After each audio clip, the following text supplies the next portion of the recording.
Hello मेरे YouTube के friends, स्वागत करती हूँ आप सबका।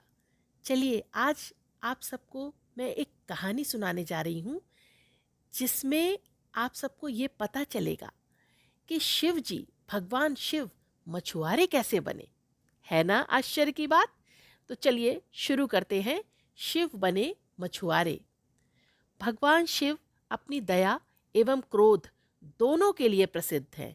वह अपने भक्तों की प्रार्थना सुनकर जल्दी प्रसन्न भी हो जाते हैं और जल्दी ही उन्हें गुस्सा भी आ जाता है। एक दिन भगवान शिव ने अपनी पत्नी पार्वती को वेदों के विषय में बताना शुरू किया और पार्वती जी भी बड़े ध्यान से उनको सुन रही थी। शिव जी कई वर्षों तक बिना रुके उन्हें वेद सुनाते रहे। अंततः पार्वती जी वेदों को सुनते सुनते थक गईं और फिर शिव जी की बात पर ध्यान केंद्रित न कर सकी। बस फिर क्या था, शिव जी को क्रोध आ गया। वह क्रोधित होकर बोले, तुम पवित्र वेदों को जानना ही नहीं चाहती और तुम इस योग्य भी नहीं हो कि तुम्हें ये समझाए जाएं। तुम बुद्धि में एक मछुआरिन जैसी हो। तुम्हें तो उसी रूप में जन्म मिले। उनके ऐसा कहते ही पार्वती जी वहां से अदृश्य हो गईं। उनके अदृश्य होते ही शिव जी ने सोचा, हाय ये मैंने क्या कर दिया। अब क्या था, पार्वती जी तो अदृश्य हो गई और उधर पृथ्वी पर पार्वती जी ने एक कन्या के रूप में जन्म लिया। वह एक पेड़ के नीचे पड़ी हुई थी। तभी वहां से मछुआरे जा रहे थे।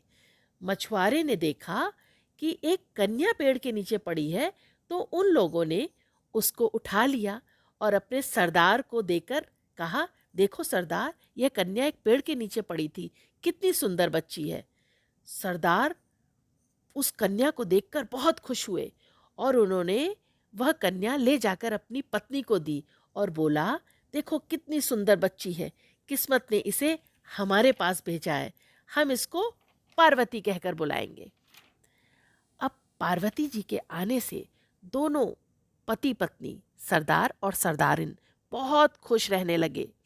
हंसी खुशी से उनके दिन बीतने लगे। पार्वती जी भी धीरे धीरे बड़ी होने लगी। वह अब अपने पिता के साथ मछलियां पकड़ने भी जाने लगी। उधर भगवान शिव पार्वती के वियोग में बहुत दुखी रहते थे। एक दिन वे अपनी व्याकुलता प्रकट करते हुए नंदी से कहते हैं कि नंदी, मैं पार्वती के बिना जी नहीं सकता। इस पर नंदी ने कहा, तो आप देवी पार्वती को पृथ्वी से वापस क्यों नहीं ले आते।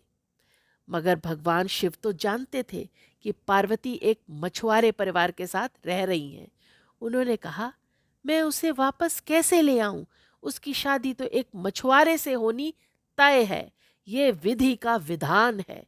यह सुनकर नंदी ने अपने को तुरंत एक बड़ी मछली के रूप में बदला और उस तट पर पहुंच गए जहां पार्वती जी रहती थी।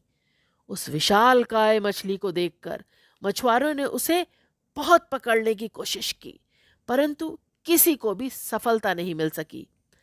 तब वहां के सरदार ने यह घोषणा की कि जो कोई भी इस मछली को पकड़ेगा, उससे मैं अपनी पुत्री पार्वती की शादी करवाऊंगा।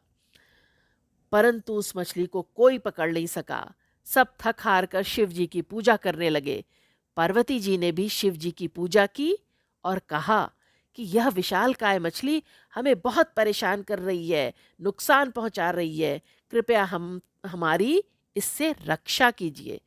फिर क्या था, भगवान शिव ने एक मछुआरे का रूप धारण किया और सरदार के पास जाकर बोले कि यदि आप आज्ञा दें तो मैं इस विशालकाय मछली को पकड़ सकता हूं। तब सरदार ने कहा, ठीक है, हम सब तुम्हारे हमेशा ऋणी रहेंगे। अगले ही दिन शिव जी युवा मछुआरे के वेश में गए और उस विशालकाय मछली बने नंदी को जाल में पकड़ लिया। सभी लोग यह देखकर हैरान रह गए और खुशी से उछलने लगे।